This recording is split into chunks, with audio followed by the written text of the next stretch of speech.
On this channel, we've talked about the atrocities of World War II, the plight of the peasants in the 1300s, the discovery of a priceless artefact, and more recently, the Norman conquest of England. All of these events took place in the last 2,000 years in the AD era, but today we're going to wind the dials back to a time, let's just say a little further than 2,000 years ago. A time when there were virtually no artefacts to be discovered, no ruins to unearth, and no battles or conquests to learn of. A time when humans weren't even really the humans that we know and love or hate today, depending on your opinion. We're going back to the year 1974. Yeah, you heard that correct. Well, sort of. I guess you could say that year and 3.2 million years ago, give or take a month before that as well. In this video, we're going to learn about Lucy, the name given to an early hominid skeleton discovered back in the 1970s in Ethiopia. Let's begin. The Afar Triangle is a sunken lowland area found within the Great Rift Valley in East Africa, which largely covers areas of modern-day Ethiopia, Djibouti and Eritrea, and is abundant with different forms of floral and wildlife species.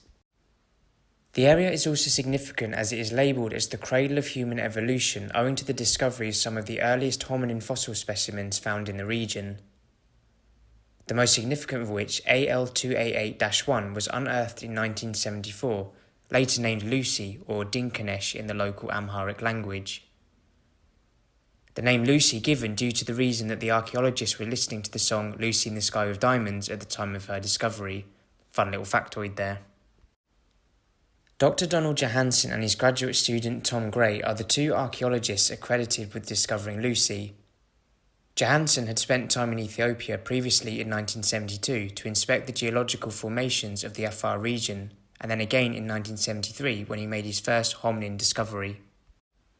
After unearthing a knee joint, Johansen returned in 1974 optimistic of what more there was to be discovered. The first fragment of Lucy's skeleton uncovered was the elbow region of the ulnar bone, commonly known as the funny bone, before finding more bone pieces from the surrounding area, including parts of a cranium, pelvis, mandible, thighs, feet, and many more. In total, about 40% of Lucy's skeleton was found. While it is impossible to know exactly what happened in Lucy's life or how she died, her skeleton does provide some small ideas to what a typical Australopithecus may have looked like. It's believed she was between 12 to 18 years old when she died and was a fully developed adult female. Her height is estimated at 104 to 106 centimetres or 3 feet and 4 inches tall. The skull size indicates similarities more to a non-hominin ape species, but analysis of the pelvic and femur bones point to Lucy being bipedal or walking on 2 feet like modern humans.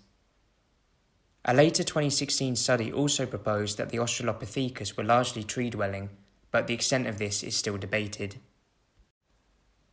Today, the skeletal remains of Lucy can be found in the National Museum of Ethiopia in the capital Addis Ababa, as well as various replicas and recreations of her physical form in museums across the world. Lucy is viewed as a symbol of Ethiopia and a proud representation of the nation's long history. So much so that her locally used name of Dinkanesh translates to "You are marvellous" in the Ethiopian Amharic language. Lucy at one time was viewed as the missing link in the evolutionary gap between humans and primates due to her hypothesized hybrid appearance and skeletal structure having similarities to both modern Homo sapiens and chimpanzees and apes. However, it is quite possible and highly likely that Lucy is just one of a whole number of unknown species in between apes, Australopithecus and Homo sapiens. While we do know a lot more than Johansen did in 1974 today about our distant human ancestors and about other species in the evolutionary chain, no doubt there is still lots to be uncovered in Africa and across the wider world. I hope you guys enjoyed the first ever prehistoric video featured on the channel. Thank you as always to all viewers and subscribers, and I'll see you next time.